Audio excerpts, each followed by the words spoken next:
수요 경건의 시간입니다. 기도하고 경건의 시간 시작하도록 하겠습니다. 이 시간도 성삼위일체 하나님께만 영광과 존귀와 감사와 찬양을 올려드립니다. 주일 지나신 한 3일간도 하나님의 은혜 가운데 인도하여 주시니 참으로 감사합니다. 변함없이 하나님의 은혜로 하나님의 뜻을 이루어가는 우리의 삶 되기 원합니다. 여기까지 도우신 하나님의 은혜와 사랑을 생각합니다. 언약 백성과 늘 동행하여 주시고 이 밤에도 경건의 시간을 갖도록 우리 삶을 연장하여 주셨사오니 늘 하나님의 말씀을 통한 뜻을 바로 알아 섬기도록 성령의 조명하심과 인도하심을 의지합니다. 하나님의 말씀을 읽고 듣고 상고하여 주의 교훈을 삶에 바르게 적용하고 순종함으로 하나님께 합당한 삶으로 구별되기 원합니다. 매일 예수 그리스도의 보혈의 공로만을 의지하는 삶, 성령께서 맺게 하시는 우리 주님의 성품의 열매를 맺으며 살기 원하오나 지나온 발자취를 우리가 돌아볼 때 걸음마다 자국마다 죄악되고 어둡고 부족하며 또한 어리숙한 하나님 보시기에 합당하지 않은 일들, 하나님의 영광을 가리는 일들이 있지 않았는지를 생각할 때 항상 낯이 뜨거워집니다. 하나님의 말씀으로 우리 삶을 비추며 늘 회개의 삶을 살기 원합니다. 특별히 우리의 죄악되는 행심사를 돌이켜 회개하오니 우리를 긍휼히 여겨 주옵시고 복을 주사 하나님의 백성으로서의 본분과 자세에서 흐트러짐이 없게 도와주옵소서. 이 시간도 변함없이 여러 환경과 상황 가운데 애쓰며 분투하는 우리 하늘 가족들을 기억해 주시고 어디에 있든지 무엇을 하든지 하나님께서 동행하실 줄을 믿습니다. 어렵고 힘든 상황 속에서도 묵묵히 애쓰며 주님 의지하고 나아가는 주의 백성들에게 하나님의 은혜의 빛을 비춰 주시기를 원합니다. 수요 경건의 이 시간 하나님의 정확무한 말씀인 사사기를 통해서 또한 주실 은혜를 소망합니다. 진리의 성령께서 조명하여 주사 전하는 자와 듣는 자 모두가 하나님께서 주시는 은혜를 받고 그 말씀에 순종하게 하옵소서. 우리 주 예수 그리스도 이름으로 기도합니다. 아멘. 제네바 시편가 58장입니다. 시편 42편 두 번째 파트입니다. 제네바 시편가 58장입니다. 하나님 나의 영혼이 낭망함이 되므로 요단 땅 헤르몬 산과 미살산 서주기여 주 폭포 소리내 바다가 서로 불러 주님의 파도 물결이 나름 몰하도소이다. 낮에는 여호와께서 그 인자 베푸시고 밤에는 찬송이 있어 생명의 주께 기도. 내 반석 하나님께 말하리 왜 잊었나 나 어찌 원수 압제로 슬프게 다니나이까. 내 뼈를 찌른 칼같이 내 대적 날 비방해. 하나님 어딨냐 말해. 하나님 어딨냐 해. 내 영혼 낭망하며 어찌해 불안하뇨. 주님께 소망을 두라. 하나님 나 찬송하리. 아멘. 하나님 말씀 이어서 보도록 하겠습니다. 하나님 말씀은 사사기 오늘은 13장으로 갑니다. 13장 1절로 7절입니다. 사사기 13장 1절로 7절의 말씀을 제가 낭독하도록 하겠습니다. 이스라엘 자손이 다시 여호와의 목전에 악을 행하였으므로 여호와께서 그들을 40년 동안 블레셋 사람의 손에 넘겨주시니라. 소라 땅의 단지파의 가족 중 마노아라 이름하는 자가 있더라. 그의 아내가 임신하지 못함으로 출산하지 못하더니 여호와의 사자가 그 여인에게 나타나서 그에게 이르시되 보라 내가 본래 임신하지 못함으로 출산하지 못하였으나 이제 임신하여 아들을 낳으리니 그러므로 너는 삼가 포도주와 독주를 마시지 말며 어떤 부정한 것도 먹지 말지니라. 보라 내가 임신하여 아들을 낳으리니 그의 머리 위에 삭도를 대지 말라. 이 아이는 태에서 나옴으로부터 하나님께 바쳐진 나실인이 됨이라. 그가 블레셋 사람의 손에서 이스라엘을 구원하기 시작하리라 하시니 이에 그 여인이 가서 그의 남편에게 말하여 이르되 하나님의 사람이 내게 오셨는데 그의 모습이 하나님의 사자의 용모 같아서 심히 두려움으로 어디서부터 왔는지를 내가 묻지 못하였고 그도 자기 이름을 내게 이르지 아니하였으며 그가 내게 이르기를 내가 임신하여 아들을 낳으리니 이제 포도주와 독주를 마시지 말며 어떤 부정한 것도 먹지 말라. 이 아이는 태에서부터 그가 죽는 날까지 하나님께 바쳐진 나실인이 됨이라 하더이다 하니라. 아멘. 예. 오늘부터는 사사 삼손에 관한 사사기 13장부터 시작되는 내용을 상고하도록 하겠습니다. 사실 사사하면 가장 많이 떠오르는 것이 삼손이죠. 우리에게 가장 친숙하게 알려진 사사가 바로 삼손입니다. 그리스 신화에 등장하는 헤라클레스와 비교되기도 하고 또한 여러 문학 장르에서 흥미있는 소재거리가 되기도 했으며 저 어린 시절 크리스마스 특선 영화로 삼손과 들릴라라는 영화가 이후 이제 90년대 초에 나홀로 집에 시리즈가 이제 등장하기 전까지 그만큼 많이 방영되던 영화이기도 합니다. 또한 유년주일학교에서는 성경 이야기 시간에 단골 인물이고 또 어린아이들의 율동 노래의 대상이 되기도 하죠. 또한 삼손에 대한 해석도 매우 다양합니다. 대표적인 것이 교회 역사 초기에는 삼손을 그리스도에 대한 예표로 보고 해석하는 풍토가 많았고 또 중세 시대에는 합리적, 윤리적, 신비적 해석 방법 등이 등장하여 여러 가지 다각도로 삼손이 해석되기 시작했습니다. 그러다가 19세기 이후에는 삼손이 그저 전설적 주인공으로 전락하고 말았지요. 그도 그럴 것이 삼손의 일생을 단편적으로만 보자면 단 한 번도 사사다운 행동을 하지 않습니다. 여자 꽁무니를 쫓아다니다 결국은 여자로 인해 망하는 인생의 아주 대표적인 모습을 취하고 있기 때문이죠. 그러나 삼손에 관한 이야기는 엄연한 하나님의 계시의 진리이고 또한 단순한 괴력을 가진 총각과 블레셋 여인의 사랑 이야기도 아닙니다. 사사 삼손에 관한 말씀은 하나님과 그의 백성이 어떻게 언약을 맺고 살아가는지를 보여주는 계시 역사라는 것이죠. 이런 점을 염두에 두고 우리는 사사 삼손에 관한 내용을 상고해야 될 것입니다. 앞선 소사사 압돈이 8년 동안 사사로 있다가 죽자 이스라엘 자손은 다시 여호와의 목전에 악을 행하였습니다. 여기 다시라는 말이 나오죠. 사실 이 단어는 계속이라는 말로 번역하는 것이 낫습니다. 계속. 삼손이 태어나기 전 이스라엘의 하나님께 대한 반역은 극에 달해 있었습니다.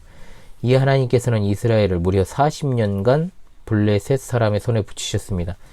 40년이라는 기간은 그동안의 압제의 기간 중 가장 긴 기간입니다. 이 40년의 기간 동안 20년을 삼손이 사사로 있게 됩니다. 다른 사사들의 경우와는 좀 많이 다릅니다. 가령 드보라 사사의 경우에는 40년의 평온을 가져오기도 했는데 삼손이 있었음에도 불구하고 블레셋의 압제는 계속되었다는 거죠. 이것은 삼손이 사실상 사사의 역할을 제대로 하지 못했다는 것을 보여주는 결정적인 증거입니다. 또한 다른 사사들이 등장하는 배경과는 달리 삼손이 등장할 때는 이스라엘에 부르짖음이 없습니다. 오히려 15장에서 유대인들이 블레셋 사람을 죽인 행동을 탓하기까지 하는 내용이 나오죠. 블레셋의 압제에 대해서 매우 익숙하고 당연한 것으로 받아들인 지경까지 이르렀다는 겁니다. 그만큼 이스라엘의 현재 상황, 소망도 희망도 없는 상태였다라는 겁니다. 이런 상황에서 등장인물이 드디어 등장합니다. 2절에 소라 땅 단지파의 가족 중 마노아라 이름하는 자가 있다라고 이제 등장하고 있죠. 여기서의 핵심은 마노아가 아닙니다. 이어 등장하는 마노아의 아내가 핵심 인물입니다. 아내가 어떤 여자입니까? 임신하지 못함으로 출산을 못하더니 핵심은 임신을 하지 못한다. 즉 불임이라는 겁니다. 여기서 불임은 굉장히 중요한 소재인데 바로 불임은 이스라엘의 현재 상태를 보여주는 것이다. 즉 당시 이스라엘은 불임이었다는 겁니다. 불임이라는 말은 희망이 없다는 것입니다. 어떤 희망입니까? 미래에 대한 희망이 없다는 겁니다. 서두에 말씀드린 것처럼 15장에 가면 유다인들은 삼손을 잡기 위해 3,000명을 동원하죠. 그들은 블레셋 사람의 통치를 당연한 듯 여기면서 블레셋의 태양에서는 단 한 명도 일어나지 않았던 자들이 동족을 잡기 위해 3,000명을 동원한 것, 이스라엘이 얼마나 자포자기 상태에 희망이 없고 소망이 없는 상태에 빠져 있었는지를 보여주는 겁니다. 즉 이스라엘은 임신하지 못하는 불임 상태의 여인과 같은 처지였다는 것을 보여주기 위함입니다. 또한 주목할 것은 마노아나 그의 부인도 이러한 불임의 상황에서 하나님께 아이를 달라고 기도하지 않았다는 겁니다. 이스라엘의 처절한 상황과 아이를 낳지 못하는 여인의 상태는 그야말로 새 생명을 창조하시는 하나님의 기적의 역사가 등장하기에는 좋은 환경을 제공하고 있다고 볼 수 있겠지요. 불임이라는 것이 중요한 소재인 까닭은 3절에 등장하는 여호와의 사자의 말에서도 등장을 합니다. 불임에 대해 다시 반복을 하죠. 내가 본래 임신하지 못함으로 출산하지 못하였으나 라고 하지 않습니까? 그런데 하나님께서는 잉태와 소망의 하나님이십니다. 이제 임신하여 아들을 낳으리니 라고 했습니다. 그러면서 여호와의 사자는 마노아의 부인에게 명령합니다. 4절로 5절의 말씀입니다. 이 명령은 두 부분으로 나누어져 있죠. 첫 부분은 여인에 대한 명령이고 두 번째 부분은 태어날 아이와 관련된 명령입니다. 여인에게 말합니다. 너는 삼과 포도주와 독주를 마시지 말며 어떤 부정한 것도 먹지 말지니라. 이유는 내가 잉태하여 아들을 낳을 것이기 때문이다. 물론 임신한 여인이 술을 마시면 되지 않죠. 그러나 여기서 이런 것을 금한 까닭은 이 아이가 특별한 아이이기 때문에 이런 음식 금지 규정을 내린 것입니다.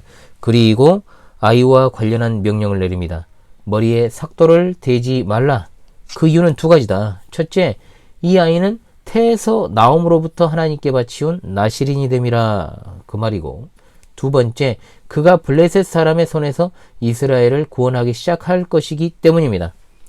나실인이라는 말은 특별한 이유로 인해 자신을 일정 기간 구별하는 것을 뜻합니다. 나실인의 어원이 히브리어 나자르인데 나자르란 말의 기본 의미는 성별 헌신입니다. 나실인의 규정은 민수기 6장에 나옵니다. 나실인은 몸을 구별하는 기간 동안에 포도와 관련된 것을 먹으면 안 됩니다. 생포도, 건포도, 씨, 껍질을 비롯해서 포도주나 독주와 관련된 것을 먹지 말아야 했고 머리카락을 자르지 않아야 하며 시체와 접촉하면 안 됩니다. 여호와께서는 여기에서 세 가지 약속을 하십니다. 무엇입니까? 첫 번째, 불임의 여인이 아이를 낳을 것이다. 두 번째, 아이들이 태에서부터 나실인이 될 것이다. 세 번째, 그가 블레셋인들의 손에서 이스라엘을 구원해내기 시작할 것이다. 이겁니다.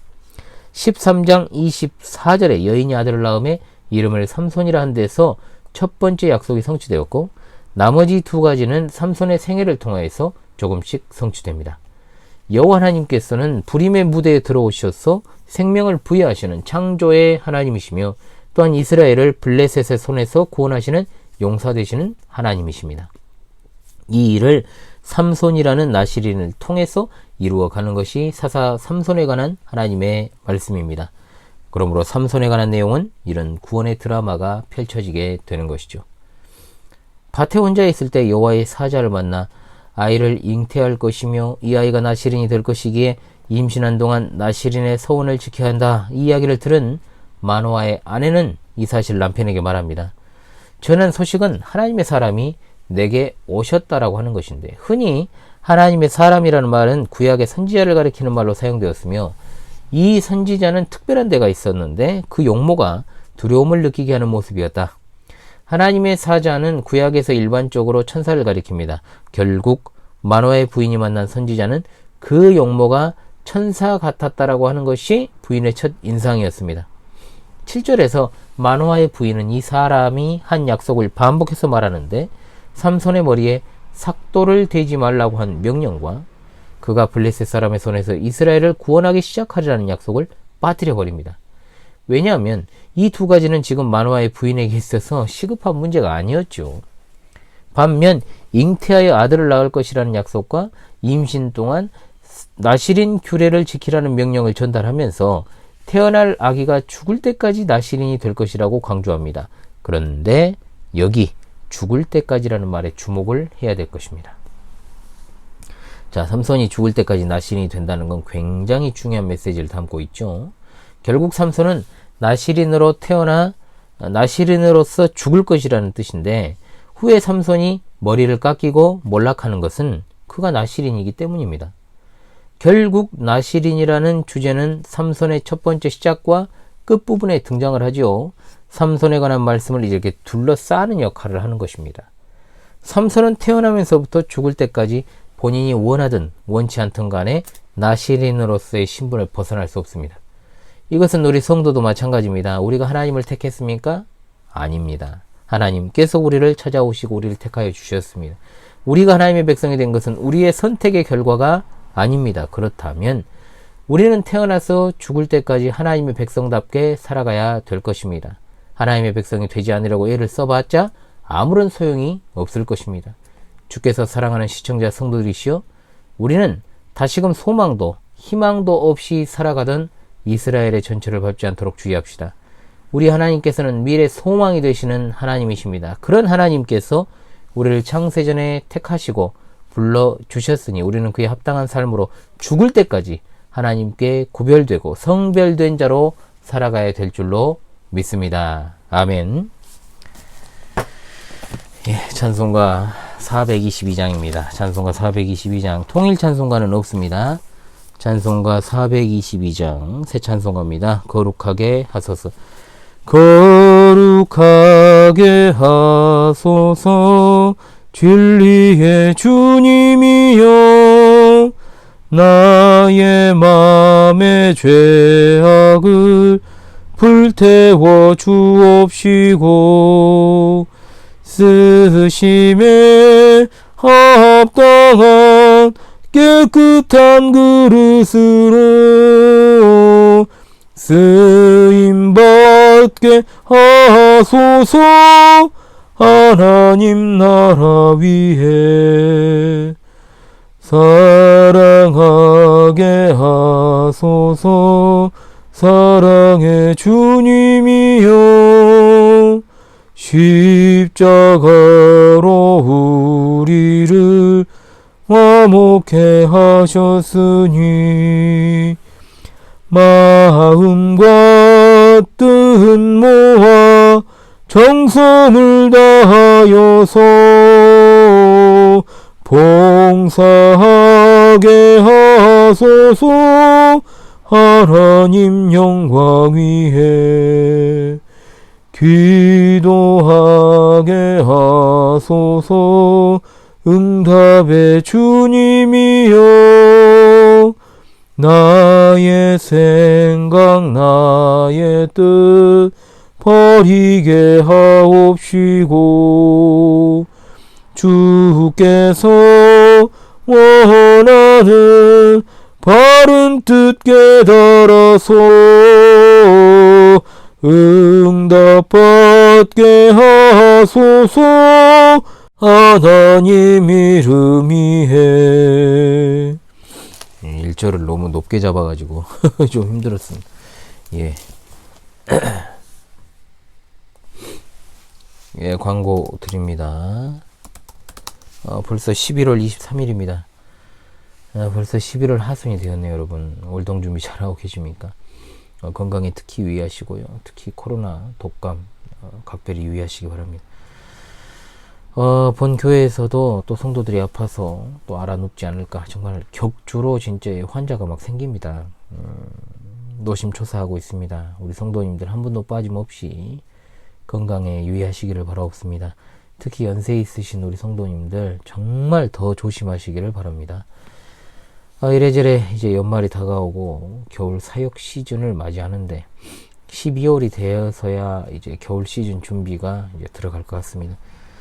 화요일 에베론 수업이 다음 주에 마무리되고요. 생각보다 빨리 마무리됐습니다. 제가 보충 수업을 원래 중간에 넣으려다가 뭐 따로 이제 한다 그랬죠. 사도신경은 아직 멀었고 또 유사 그리스도인도 마찬가지입니다. 여하튼 이번 겨울 사역도 하나님의 은혜 가운데 잘 진행해 보려고 합니다. 방송도 끊기지 않도록 하는 데까지는 열심히 하겠습니다. 성경교리학교 7회 캠프는 1월 26일로 29일이고 18회 신앙수련회는 2월 3일에서 5일이 되겠습니다. 위하여 기도하시기 바랍니다. 마지막 날 감사 예배를 원래 합니다. 매년. 그런데 그날이 토요일이나 주일일 경우에는 안 합니다. 올해는 토요일이라서 마지막 날 감사 예배가 없고 아마도 유튜브로 작년처럼 마무리 영상 하나가 올라가지 않을까 싶습니다. 그리고는 올해 24일 연말 만찬 잘 보내면 마무리가 될 것 같습니다. 마음은 우리 성도님들과 늘 함께하고 싶습니다. 현실적인 거리가 있지만 늘 같은 마음을 품고 있는 우리 성도님들은 몸은 떨어져 있지만 언제나 하나인 줄로 믿습니다. 심각한 현실이 우리 눈앞에 펼쳐질지라도 여러분 모두 마음이 따뜻한 연말 되시기를 바라옵고 하나님께서 은혜를 충만하게 주시기를 원합니다. 그럼 금요 경건의 시간에서 다시 만나 뵙도록 하겠습니다. 이번 주부터 금요일은 레위기를 읽는다고 말씀드렸죠. 내일은 영어정의 7번째 강의가 있습니다. 많은 시청을 부탁을 드리겠습니다. 기도함으로 수요 경건의 시간을 마치도록 하겠습니다. 여러분 기도하겠습니다. 우리 하나님 참으로 감사합니다. 하나님께서 택하신 삼손 그리고 그의 삶을 통해서 이루어가실 구원의 역사를 통해서 우리를 창세전에 택하여 주신 그 은혜를 생각합니다. 택하여 주신 하나님의 뜻을 생각하며 평생토록 하나님께 구별되고 성별된 자로 서기를 간절히 원합니다. 하나님이 허락하신 오늘 하루도 하나님의 은혜 가운데 마무리하고자 합니다. 우리와 우리에게 속한 모든 지체들이 여러가지 공고한 상황과 환경을 맞닥뜨릴지라도 언제 어디에서나 하나님의 귀한 뜻과 사명을 수행하는 그 일에 흔들림이 없게 하시며 하나님이 함께 하심과 주시는 말씀에서 늘 깨어 말씀받아 순종하게 하시고 시대를 잘 분별하여서 진실한 믿음 준비하고 신앙의 절개와 지조와 정절을 잘 지켜 영광 중에 다시 오실 주님을 맞이하게 하옵소서. 이 밤에도 평안한 쉼을 주시고 밝은 새 아침을 열어주시며 남은 한 주 일정 가운데서도 늘 주여 동행하여 주시기를 원합니다. 어려운 삶과 환경과 그리고 병상에서 치료와 회복 중에 있는 주의 백성들의 삶의 애환과 고통을 살피신 하나님, 그들의 기도에 응답해 주시고 삶을 위로하시며 늘 하나님께서 함께 하심을 알게 하시고 영적인 방황 중인 양들이 따스한 보금자리를 찾아서 주님의 품 안에서 안위받고 위로받게 인도하여 주셔서 저 천성문에 이르기까지 순례자의 여정을 흔들림 없이 걸어가게 하옵소서. 늘 하나님의 말씀을 우리 삶 가운데 적용하고 그대로 순종하기를 간절히 원하오며 우리 주 예수 그리스도의 이름으로 기도하옵나이다. 아멘.